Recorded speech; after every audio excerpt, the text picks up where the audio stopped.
Hello students, आज हम करने वाले हैं डायरेक्टरेट ऑफ एजुकेशन की वर्कशीट नंबर 93 जिसका सब्जेक्ट है इंग्लिश और आज डेट है 21 अक्टूबर 2020। ये वर्कशीट क्लास 5th के बच्चों के लिए है। तो चलिए स्टार्ट करते हैं हम आज की वर्कशीट में आपको यहाँ पर अपना नेम लिखना है।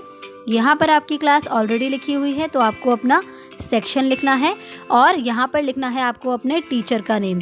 तो हमारी जो आज की वर्कशीट है उसका टॉपिक है टॉप्सी टर्वी लैंड पोएम को आप ऑलरेडी पहले की 2 वर्कशीट्स में पढ़ चुके हैं।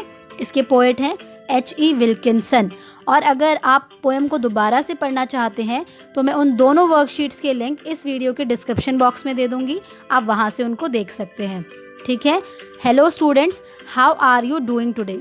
हेलो बच्चों, आज आप कैसे हैं। Let's read these lines from the poem topsy turvy land. तो बच्चों नीचे आपको कुछ लाइन्स दी हुई हैं जो कि टॉप्सी टर्वी लैंड पोएम में से हैं। तो जल्दी से आप अपने इंग्लिश की बुक ओपन कीजिए और पेज नंबर 111 निकालिए और जल्दी से मेरे साथ इन लाइन्स को पढ़िए।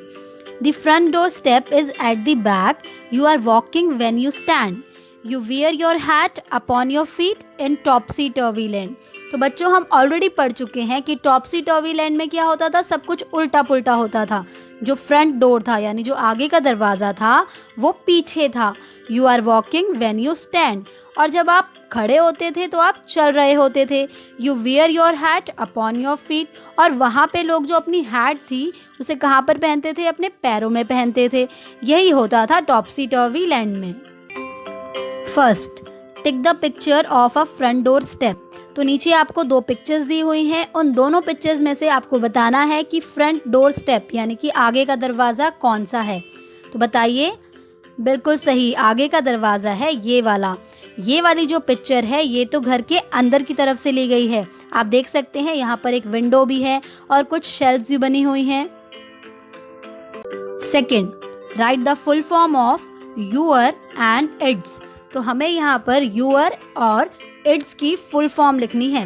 तो आइए देखते हैं कि इनकी फुल फॉर्म क्या है। तो सबसे पहले हम देखेंगे यूअर की फुल फॉर्म जो है यू आर। तो यूअर किससे मिलके बना है, यू और आर से मिलके बना है। अब हम देखेंगे इट्स की फुल फॉर्म। इट्स की फुल फॉर्म क्या है, इट इज़। क्या है, इट इज़, जो कि किससे मिलकर बना है, इट और इज से मिलकर बना है। Third, I am sure you have seen someone wearing a hat. बच्चों आपने किसी को हैट पहने हुए तो ज़रूर देखा होगा। What else do people wear on their head. तो लोग और ऐसी कौन सी चीज़ें हैं जिन्हें अपने सिर पर पहनते हैं, आइए देखते हैं। फर्स्ट है हेयर बैंड। आपने गर्ल्स को सिर पर हेयर बैंड पहने हुए देखा होगा। दूसरा है हेलमेट। आपने देखा होगा कि जब कोई स्कूटी या फिर बाइक ड्राइव कर रहे होते हैं तो वो हेलमेट ज़रूर पहनते हैं। इसके अलावा और भी बहुत सारी चीज़ें हैं, उन्हें आप लिख सकते हैं। Fourth, heads of. बच्चों क्या आप मुझे हेड्स ऑफ का मतलब बता सकते हैं। आप बोलेंगे हाँ मैम बिल्कुल बता सकते हैं। हेड्स का मतलब होता है टोपी और ऑफ का मतलब होता है हटाना।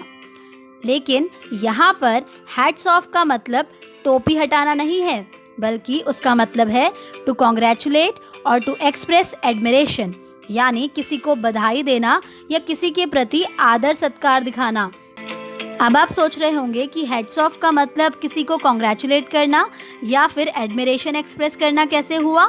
बच्चों यहाँ पर जो ये हेड्स ऑफ है ये एक इडियम है। ठीक है, तो आइए सबसे पहले हम इडियम को समझते हैं। Idioms. An idiom is a group of words that have a different meaning from the actual words। तो बच्चों idioms यानी कि मुहावरे एक ऐसा ग्रुप ऑफ वर्ड्स यानी कि शब्दों का समूह होता है जिसका मीनिंग जो एक्चुअल वर्ड्स होते हैं उनसे बिल्कुल अलग होता है। तो जैसा कि हमने हैट्स ऑफ में पढ़ा था बच्चों, हैट्स का मतलब होता है टोपियाँ और ऑफ का मतलब होता है हटाना। तो ये तो इसके एक्चुअल वर्ड का मीनिंग है।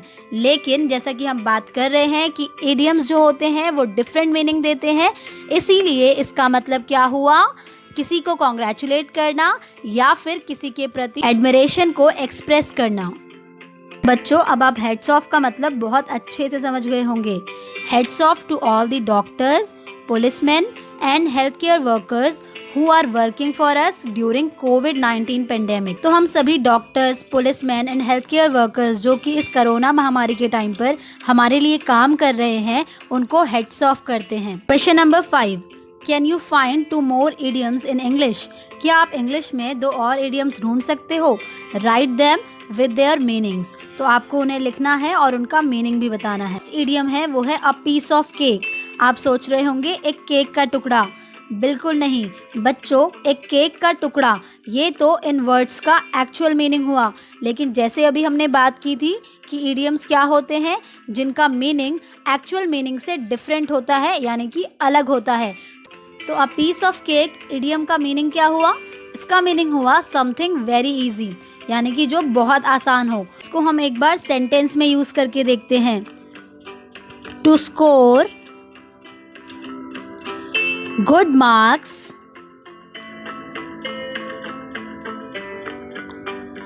In English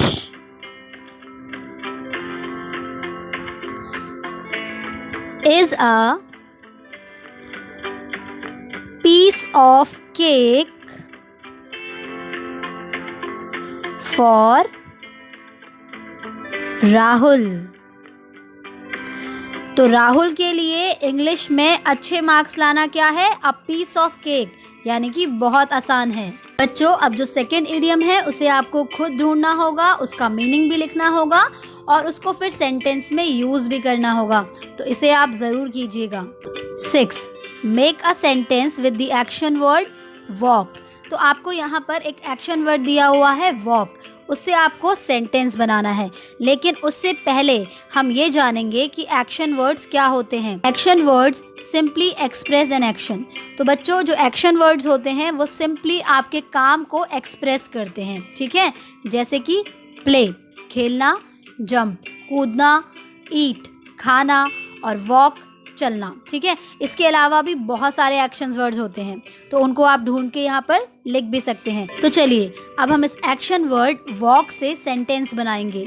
my father always go for a walk in the morning. मेरे जो फादर हैं वो रोज सुबह वॉक पर जाते हैं, ठीक है। बच्चों, आपने इज, एम और आर को सेंटेंसेस में बहुत बार सुना होगा, लेकिन आज हम करने वाले हैं कि इनको सेंटेंसेस में यूज़ कैसे करते हैं। तो बच्चों, सबसे पहले हम देखने वाले हैं एम को। एम को हमेशा आई के साथ यूज़ किया जाता है। Am is always used with I, ठीक है। तो आपको ये ध्यान रखना है कि एम को हमेशा किसके साथ यूज़ किया जाता है? आई के साथ। जैसे आई एम अ गर्ल, मैं एक लड़की हूँ। अब हम देखने वाले हैं यूज़ ऑफ इज़। इज़ को हमेशा सिंगुलर यानी सिंगल के साथ में यूज़ किया जाता है। जैसे कि one thing, one place, one animal, one person, ठीक है। ऐसे ही जो हमारे सिंगल प्रोनाउंस हैं उनके साथ भी इसको यूज़ किया जाता है। और वो कौन कौन से हैं? वो हैं ही, शी, इट। आइए अब हम इन्हें एक बार सेंटेंस में यूज़ करके देखते हैं। She is watering the plant. तो यहाँ पर एक लड़की है और वो क्या कर रही है? वो पौधों में पानी डाल रही है। और यहाँ पर हमने यूज़ किया है इज़। तो आप देख सकते हैं कि यहाँ पर ये जो लड़की है ये सिंगुलर है, यानी कि एक है, इसीलिए हमने यहाँ पर यूज़ किया है is. He is reading a book. आप देख सकते हैं कि यहाँ पर एक लड़का बुक पढ़ रहा है। हमने सेंटेंस में इज़ का यूज़ किया है। क्यों किया हुआ है? क्योंकि यहाँ पर सिंगुलर की बात हो रही है, एक लड़के की बात हो रही है। ही को किसके लिए यूज़ किया गया है? बॉय के लिए यूज़ किया गया है। It is my bicycle. तो आप देख सकते हैं कि यहाँ पर एक बाइसाइकिल यानी कि एक साइकिल है और इस सेंटेंस में मैंने यूज़ किया है इज़, क्योंकि यहाँ पर वन थिंग की बात हो रही है, ठीक है। और थिंग के लिए हम क्या यूज़ करते हैं? इट यूज़ करते हैं। अब हम देखेंगे यूज़ ऑफ आर। तो बच्चों जैसे कि इज़ का यूज़ सिंगुलर चीज़ों के लिए होता है, मतलब कि वन थिंग, वन प्लेस और वन एनिमल, वन पर्सन के लिए होता है, वैसे ही जो आर है उसका यूज़ होता है प्लूरल चीज़ों के लिए, मतलब कि many things,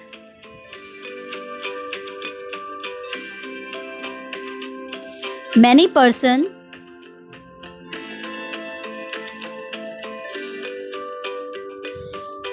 many places, many animals।